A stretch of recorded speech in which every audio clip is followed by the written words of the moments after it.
So the Highlanders, they finished 4th last year, but I do suspect there were some of those little labels, you know, those introducing little stick-ons at training, because the squad is littered with some new personnel. Let's have a little look. It is welcome to the Highlanders for Billy Harmon. Fresh from Crusader country, the flanker, he's on a 2-year deal with the Highlanders.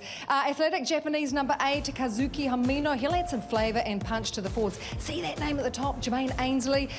Out with an ankle injury, so that import from Aussie, it is not happening. That's a disappointment. All eyes be on Nehi Milner-Skunna to make his mark. The former Hurricane, he hasn't played Super Rugby since 2018.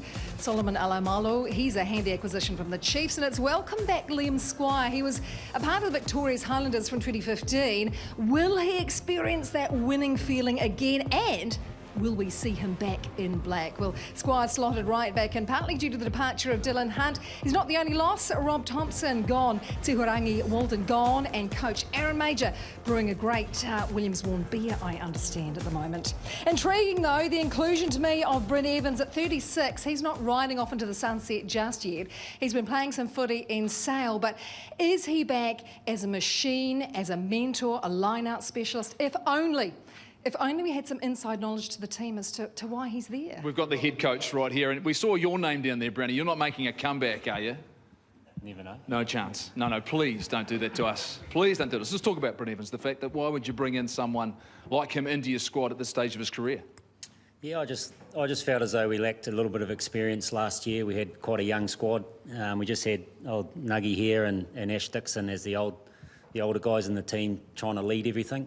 And like I talked about at the start, it comes down to those key moments in games, and experience matters in those moments. And having someone who I reckon is one of the better line-out forwards going around New Zealand at the moment, to come on potentially in that last 20 and do his thing and potentially win us a game. Brony, the Highlanders in the past have been famous for those that might have been left out or work harder than anyone else, that real rugged chip on your shoulder type attitude. How do you pick for that? I mean, do you look for character of the type of player and how you want to play? Oh, I think, any quality Super Rugby player's got to have character. I don't think they make it past Mitre 10 Cup if they don't have the right character. So 100%, that's the most important thing when you get into a rugby team.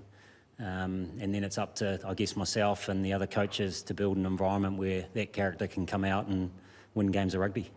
Nuggy, I want to ask, because I know you've come back, you're fairly experienced as well, but it's a different type of pre-season for you guys, especially the All Blacks. You've come in straight away and you're playing the first game. How difficult has that been, or is it a lot better coming in fresh, along with everyone else? Well, I think it's hard to turn up and be at the level of intensity the boys are at.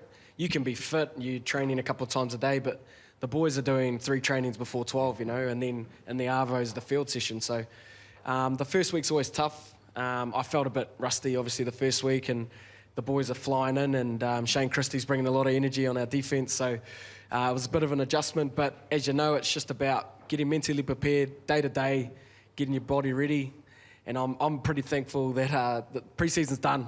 Everything from now, it counts, it's for real, so that's why you play the game, because you play to compete for points, not muck around, Nuggy, every team has new players come in. Have there been some new players come in, and anyone in particular that stood out, the fact that they've brought a different type of energy? Oh, I think they all add it. We've got a lot of young guys around. Bryn, you said before, I was very, very thankful because he's older than me and Ash, so he's Koro now, not me and Ash, so I was pumped about that. But Fatuli from Tasman and the Crusaders, I thought the impact he was going to bring in. And Billy Harmon, he's been impressive from what I've seen, his ball skills, his carrying ability, and obviously a quality player, so it was great to have someone like that. And then Soli Alamalo has just come down, and I can't wait to see him go away. He still looks like he's just waiting to hit that four-side bar sprinting. Brownie, I've got to ask you, the fact there's these interpretations of law, the fact there's been some subtle changes. Have you noticed anything in the pre-season about the nature of the games and the ball and play? I know that's something that you're excited about, that the more rugby that can be played, the better off, particularly when we've got a stadium like you have here in Dunedin. Yeah, that's right, and I think that new laws allowing more ball and play, and Aaron saw a bit of that on Friday night last week, where in that first half, the ball was in play for 24 minutes, and since I've been measuring it, I've never had a never had ball and play for that long and a half. It's normally, struggling to get to 20. So that's a pretty good stat so far for what will be an exciting competition, I think. Brownie, is this a sprint or is this a marathon? I mean, we saw the Chiefs last year lose a couple early by a couple of points, and then all of a sudden you're under pressure so early. I mean, how do you mentally prepare for that? Yeah, I think you've got to back your pre-season, and you've got to back your players, get them ready to go. And you're right, it's got to be a sprint. You've got to start fast, you've got to win early, and then you've got to apply pressure to everyone else after that. So if you lose a couple early, it's back to the wall stuff, and you can come back, 100% you can come back, but you'd rather start fast and apply pressure to everyone else. We talk about the ball being in play a heck of a lot. How significant is the kicking going to be? I mean, we've seen last year the Chiefs, they probably didn't kick the most. They kept ball in hand and they didn't win any games. With sort of a definite change in the way, a lot of teams kicked and then defended and sort of forced mistakes. How's that going to be this year for you guys?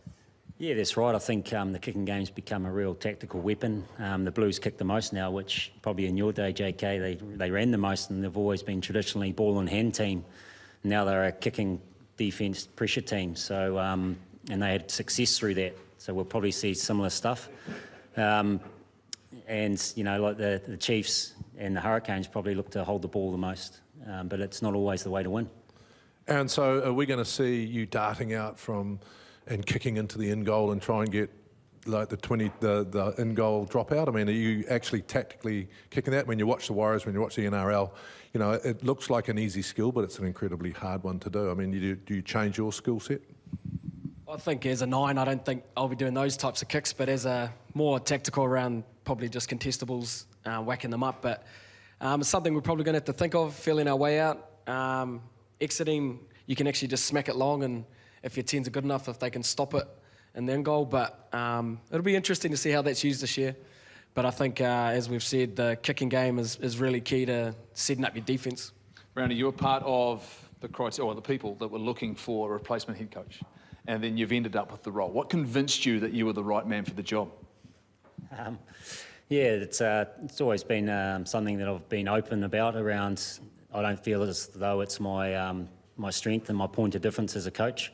But, with what's happened over the last couple of years, and especially now that I've worked closely with Aaron and Ash and the other leaders around what we want to try and create with the Highlanders, I feel as though I was the right guy for the job to set up what I believe can be a really powerful environment and get the best out of our players if we get it right. So I think it was just time for me to step up and not let anyone else come in and create something that I don't believe is Highlanders rugby. I'd imagine you get no argument from this crowd, given the fact you drove this place. They couldn't. What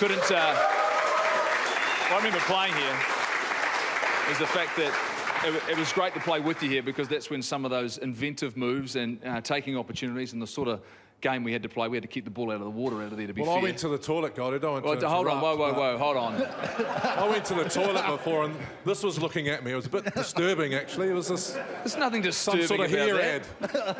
ad.